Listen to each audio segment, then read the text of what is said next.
Ezekiel 33, chapter 33, starting in verse 23, or 21, actually, excuse me.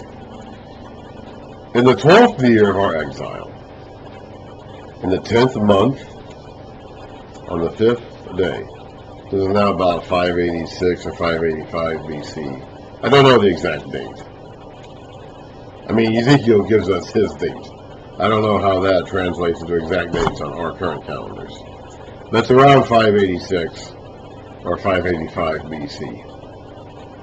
So in the 12th year of our exile, in the 10th month, on the 5th day, a man who had escaped from Jerusalem came to me and said, "The city has fallen."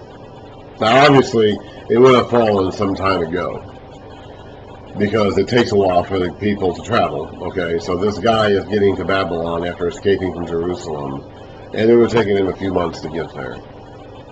So the city itself would have fallen a few months ago. But this guy is just, I guess the army didn't immediately go back to Babylon after destroying Jerusalem.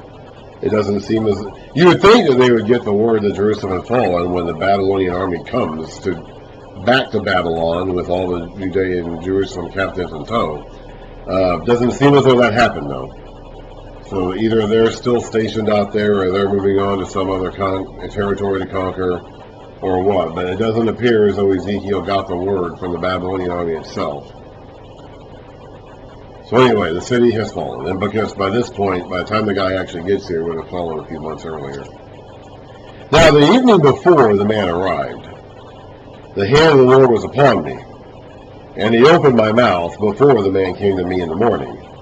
So my mouth was opened, and I was no longer silent. That's what God said he was going to do.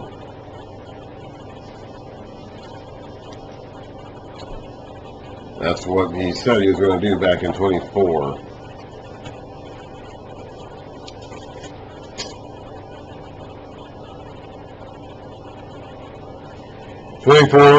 Starting in verse 25, "And you, son of man, on the day I take away their stronghold, Jerusalem, their joy and glory, the delight of their eyes," not like he did to Ezekiel's wife, "their heart's desire, and their sons and daughters as well, on that day a fugitive will come to tell you the news.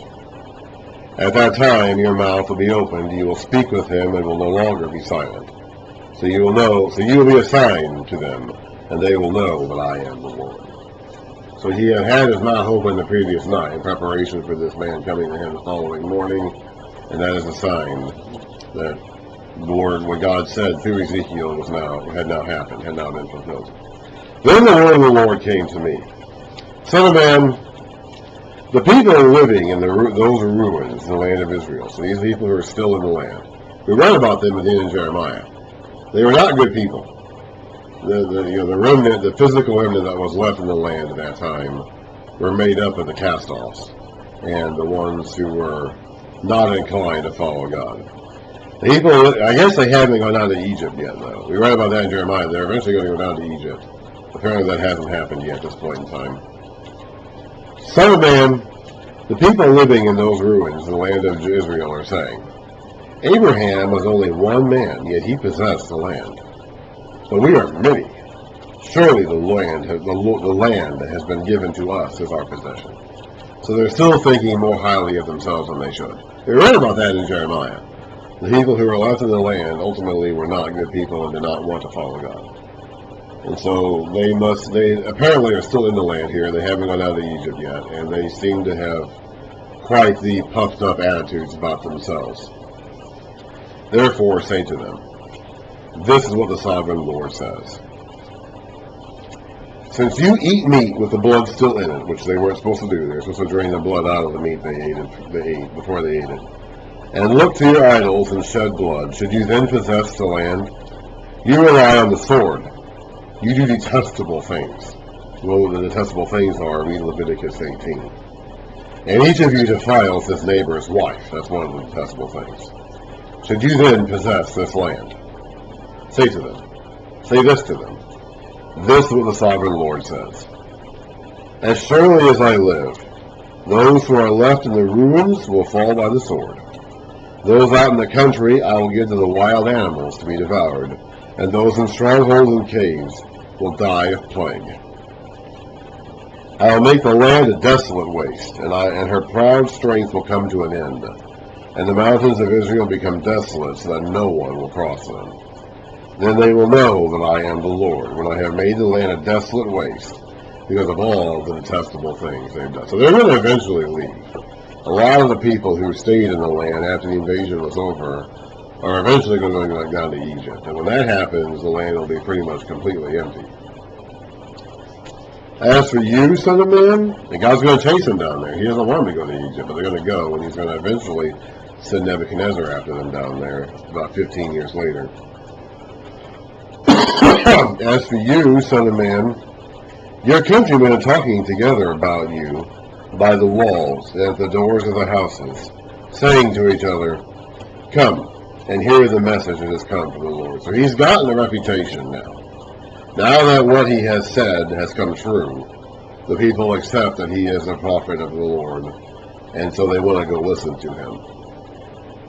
He may have had difficulty earlier on getting attention for his ministry. That's probably why he was told to do all these weird things to enact physically enact certain parts of the exile and all that, and the siege, so that they could see it, and they would be thinking to themselves, what's he doing? And they ask him. But now he's got their attention. He had to do all those stunts early to get their attention. He doesn't even do that anymore. He's got their attention now. My people come to you, as they usually do, and sit before you to listen to your words, but they do not put them into practice. It's never been enough to just hear the word of the Lord. From the very beginning all the way to the very end, and every point in between, simply hearing the word of the Lord has never been enough. You must hear it and then obey it. You must do what it says. You must follow what the Lord says. You must take those words that you hear from the Lord and put them into practice. It has never been enough just to hear them. With their mouths they express devotion, but their hearts are greedy for unjust gain. So they're saying things. We read about this earlier when we saw the elders come to Ezekiel and sit down. And God said to him, they still have idols in their hearts. They may not have them on their household shrines any longer. Here in Babylon, they may have physically put away their actual visible physical idols, but they still had them in their hearts.